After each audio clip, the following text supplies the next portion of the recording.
No dia de hoje, na vertente tecnológica, vou falar sobre a decisão que um Estado situado a norte da Alemanha quer tomar. Windows e Office vão ser substituídos por Linux e LibreOffice. Será uma escolha acertada? Coloque o fone no ouvido e curta a notícia de hoje, que a vertente tecnológica vai começar agora.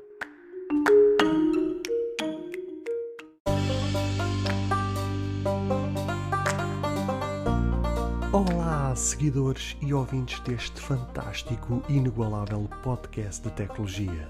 Eu sou André Silva e esta é a vossa vertente tecnológica.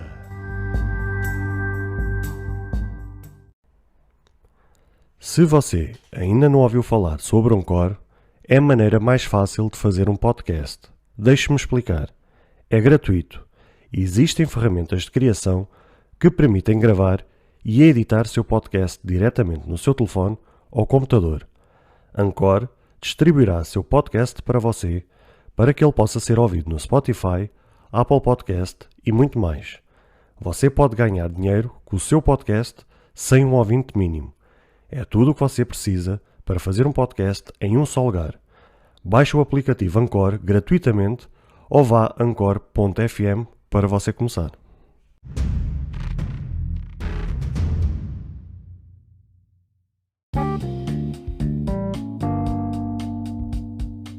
Vocês algum dia imaginaram estar no vosso local de trabalho ao qual usam ferramentas de PC que toda a vida sempre conheceram como Windows e Office e da noite para o dia esses mesmos sistemas serem trocados por outros? Windows e Office são as ferramentas que mais são usadas não só no ambiente doméstico, mas principalmente no mundo empresarial. São duas ferramentas vitais para o bom funcionamento da estrutura de uma empresa, pois através deles podemos usar sistemas de faturação e de comunicação. Já para não falar da importância que ambos tiveram no mundo laboral, onde estes foram responsáveis durante décadas pela criação de postos de trabalho e que permitiu imensas famílias ganharem o seu sustento. Agora, o que não se estava à espera é que houvesse um Estado no norte da Alemanha, ao qual não vou pronunciar o seu nome por razões óbvias, mas qualquer das maneiras deixarei na descrição deste episódio, tomasse a coragem de iniciar um plano para trocar em 25 mil computadores o sistema operativo e a ferramenta de trabalho. A ideia então é trocar nesses 25 mil PCs o Windows por Linux e Office por LibreOffice. Segundo as razões que foram evocadas, é que este mesmo Estado não pretende ficar totalmente dependente de tecnologias proprietárias. Ou seja, por outras palavras, não querem ficar agarrados a ninguém, usando assim sistemas livres, o chamado Open Source. Ainda que a notícia seja recente, tal decisão não é totalmente inédita, pois há cerca de 14 anos atrás, a cidade de Munique decidiu trocar o sistema operativo Windows por Linux, mais propriamente uma distribuição chamada Linux. A ideia era libertar o município dos custos de licenciamento e derivados, passando a optar por soluções open source, tal como referi há pouco, que fizessem baixar a despesa total no que diz respeito a software e afins. O ridículo deste caso que ainda agora referi e que vocês não vão acreditar é que após a aprovação da equipa que faz parte do Comitê da Autoridade Administrativa e de pessoal do município de Munique,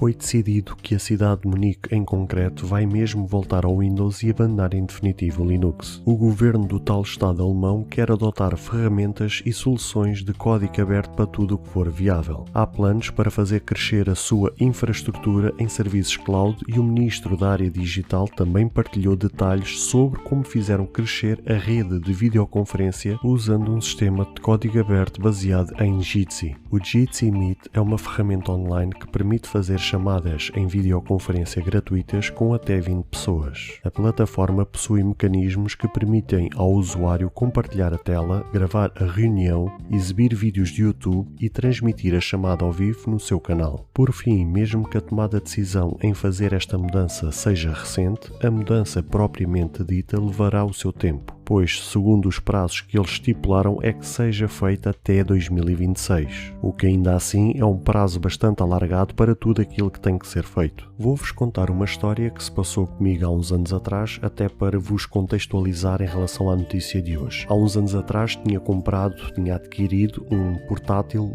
da ASUS, portátil esse que me custou na altura 999€, ou seja, praticamente 1000€, e foi comprado em loja física. Ele na altura foi comprado em loja física porque ainda não havia muito aquela cultura das lojas online, nem tão pouco as lojas online funcionavam da forma como funcionam hoje, ou seja, não havia assim tanta procura pelas lojas online como existem nos dias de hoje. No entanto, então, por força daquela cultura e de praticamente sempre haver aquela obrigação de deslocar uma loja física, então assim fiz e acabei por adquirir esse portátil. E esse portátil, como é óbvio, vinha com Windows. E como vocês sabem, a tecnologia sempre fez parte da minha vida de uma maneira ou de outra, e então procurava sempre e estava sempre dentro dos fóruns da tecnologia, estava sempre por dentro dos temas da atualidade, e foi numa fase em que o Linux estava muito na moda naquela altura, ou seja, era muito falado como alternativa ao Windows. Nem tão pouco na altura o macOS era tão falado como é nos dias de hoje. Então naqueles tempos aquilo que mais se discutia qual era a melhor alternativa para o Windows, e na altura realmente o Linux era aquilo que estava mais na moda, era aquilo que era mais discutido e era aquilo que era mais escolhido entre aqueles amantes e praticamente fanboys da tecnologia. E então tive aquela curiosidade, até porque aquilo que eu pesquisava dava como resultado que o Linux havia determinadas distribuições, ou seja, o Linux é um sistema operativo em si que depois cada um, ou cada desenvolvedor, ou cada companhia pega nesse código aberto, que é um open source, e faz a sua própria distribuição, ou seja, como se fizesse um seu subsistema operativo. Se é que vocês me entendem. Então o Linux tem várias distribuições, ou seja, tem várias variantes do próprio sistema Linux, e aquele que mais se enquadrava, aquele que era mais parecido, que tinha características e um design muito próprio do Windows, que essa era a minha ideia, era experimentar algo que não perdesse a identidade do Windows, era a distribuição do Ubuntu, ou seja, era a distribuição que toda a gente dizia que era mais parecida com o Windows. E assim fiz eu. Na altura não tinha assim nada de guardado no portátil que me fosse fazer falta, tinha praticamente todos os backups de tudo e mais alguma coisa, e também não era assim pessoa na altura de guardar muitas coisas no computador, então decidi proceder então à formatação do disco e instalei então o Ubuntu, ou seja, a tal distribuição do Linux no disco propriamente dito, para então experimentar. E na altura posso-vos dizer que ainda esse sistema operativo fez parte do meu dia-a-dia durante um tempo. Por acaso gostei bastante da utilização, obviamente que não é propriamente o Windows. O Linux é muito conhecido por se usar de forma por linha de comandos, ou seja, aquele terminal que vocês veem no Windows, que vocês forem à lupa e escreverem linha de comandos, é um terminal onde vocês fazem os comandos por escrita.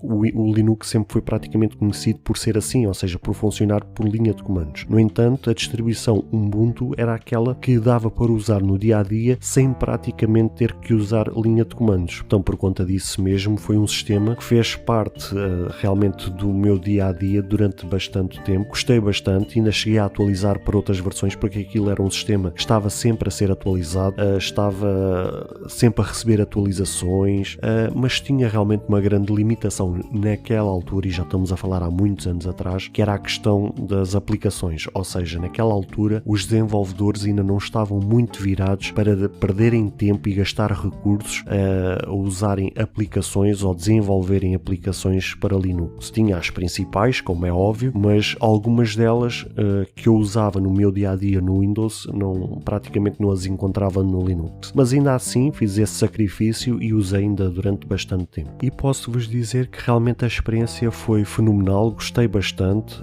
Ainda cheguei a utilizar outra distribuição que era o Mint, que era outra distribuição desenvolvida também por outros desenvolvedores, que já tinha uma imagem mais de Linux e não tanto do Windows, mas com uma imagem mais futurista, com uma interface mais apelativa ao público jovem, e realmente, mas aí o Mint foi mais para experiência, não foi tanto para utilização diária. O Ubuntu, sim, o Ubuntu ainda cheguei a utilizar em dual boot, em que tinha uma partição para o Windows e tinha uma partição para o Ubuntu, ou seja, eu poderia depois escolher no arranque do PC qual era o sistema operativo que eu queria iniciar, e realmente ainda tive ali durante algum tempo realmente esses dois sistemas operativos, e o Ubuntu fez fez parte, como eu vos disse há pouco, fez parte do meu dia-a-dia durante bastante tempo. Mas por falta de aplicações e por ele ainda estar muito verde naquela altura, acabei por pôr de parte. E posto isto, dado que passados estes anos todos, o Linux recebeu imensas alterações, recebeu imensos updates, os desenvolvedores cada vez mais olharam para este sistema e por isso não me espanta nada ver um Estado, seja ele alemão ou de outro país qualquer na Europa ou mesmo até fora da Europa, a ter que tomar esta decisão e embarcar praticamente por estes caminhos. A verdade é que se vocês usarem os sistemas mais conhecidos no dia-a-dia, que hoje conhecemos, que é o Windows, que é o macOS, basicamente vocês, para os usar, vocês têm que pagar por eles, ou seja, se vocês comprarem uma máquina que não tenha o sistema operativo em si instalado, vocês vão ter que, podem baixar a ferramenta de instalação desse sistema operativo, mas para fazer a verificação e a ativação desse sistema, vocês têm que pagar uma licença e têm que pagar uma chave. E obviamente que a decisão, ou pelo menos aquilo que este Estado alemão alega, são alegações e são justificações bastante válidas, porque realmente se um município não está para embarcar com despesas extras a nível de licenciamentos de software e não ficarem propriamente agarradas a uma empresa e terem que estar à espera de qualquer atualização que essa empresa tenha que fazer, ou eventualmente qualquer atualização que essa empresa faça e que dê cabo do sistema, ainda por cima estamos a falar de um Estado que pertence a um governo, pertence a um país em que precisa de ter a máquina a funcionar, então é normal que um Estado possa ter que tomar uma decisão destas. Agora, uma pergunta que vocês podem colocar e que pode ser perfeitamente legítimo de ser feito é se este Linux ou qualquer distribuição de Linux ou qualquer distribuição open source de ferramentas Office estão à altura nos dias de hoje para serem suportados por um governo. Sinceramente, na minha opinião, sim. Até porque isto já evoluiu tanto desde aquela altura que eu usava, e já estamos a falar de há imensos, mas imensos anos, que aquilo que já existe no mercado, o desenvolvimento que tem tido, está perfeitamente à altura de ser usado por um Estado, por um governo, por um país.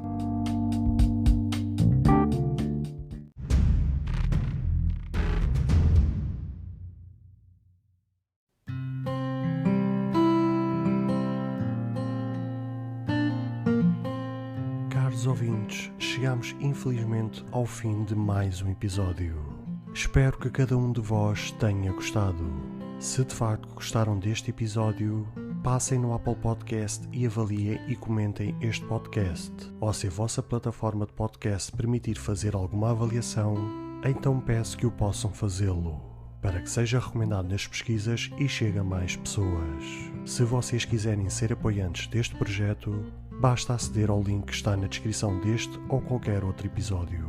Caso tenham alguma dúvida, ou queiram fazer alguma crítica, seja ela positiva ou negativa, ou até mesmo queiram sugerir algum tema para ser falado no futuro em algum episódio, todos os contactos estarão na descrição de cada episódio, incluindo este. Beijos e abraços e até ao próximo episódio.